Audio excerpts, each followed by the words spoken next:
D boss Darshan Thoogudeep Renukaswamy ಕೊಲೆ ಕೇಸ್ನಿಂದ ಮುಕ್ತಿಯನ್ನ ಪಡೆದು ಈಗ ತಾನೇ ಜಾಮೀನು ಪಡೆದು ಮೈಸೂರಿನ ಫಾರ್ಮ್ ಹೌಸ್ನಲ್ಲಿ ಹಾಯಾಗಿ ದಿನವನ್ನ ಕಳೀತಾ ಇದ್ದಾರೆ.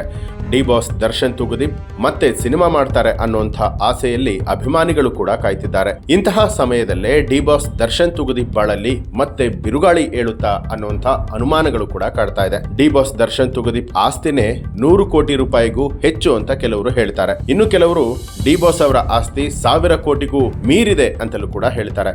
ಆದ್ರೆ ಎಲ್ಲೂ ಕೂಡ ಡಿ ಬಾಸ್ ದರ್ಶನ್ ತುಗುದೀಪ್ ಅವರು ತಮ್ಮ ಆಸ್ತಿ ಎಷ್ಟಿದೆ ಅನ್ನುವಂಥದ್ರ ಬಗ್ಗೆ ಇನ್ನೂ ಬಾಯ್ಬಿಟ್ಟಿಲ್ಲ. ಇಂತಹ ಸಮಯದಲ್ಲಿ ರೇಣುಕಾಸ್ವಾಮಿ ಭೀಕರ ಕೊಲೆ ಕೇಸ್ನ ಪ್ರಮುಖ ಆರೋಪಿಯಾಗಿ ಇದೀಗ ಮುಕ್ತಿಯನ್ನ ಪಡೆದು ಹೊರಗೆ ಬಂದಿರುವಂತಹ ದರ್ಶನ್ ತುಗುದೀಪ್ ಅವರ ಬಾಳಲ್ಲಿ ಪವಿತ್ರ ಗೌಡ ಕಾರಣಕ್ಕೆ ಮತ್ತೆ ಬಿರುಗಾಳಿ ಏಳಲಿದ್ಯಾ?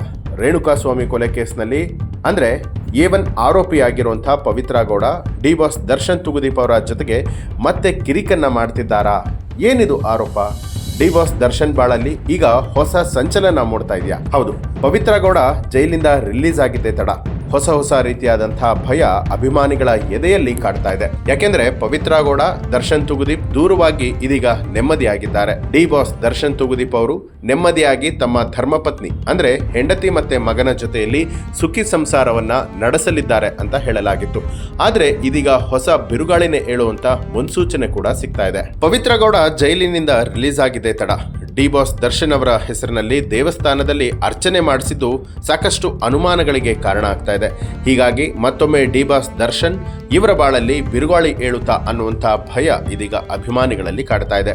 ಪವಿತ್ರ ಗೌಡ ದರ್ಶನ್ ಅವರನ್ನ ಇನ್ನೂ ಕೂಡ ಮರ್ತಿಲ್ಲ, ಹಾಗೂ ದರ್ಶನ್ ಅವರು ಮತ್ತೆ ಪವಿತ್ರ ಗೌಡ ಅವರ ಜೊತೆಯಲ್ಲಿ ಸ್ನೇಹವನ್ನ ಇಟ್ಟುಕೊಳ್ತಾರಾ ಅನ್ನುವಂಥ ಚರ್ಚೆ ಕೂಡ ಜೋರಾಗಿ ಇದೆ.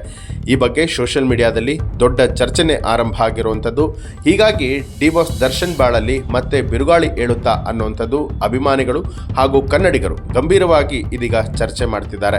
ಈ ಎಲ್ಲ ಪ್ರಶ್ನೆಗಳಿಗೆ ಉತ್ತರವನ್ನ ಹುಡುಕೋದಕ್ಕೆ ಇನ್ನಷ್ಟು ದಿನ ಕಾದು ನೋಡಬೇಕಾಗಿದೆ.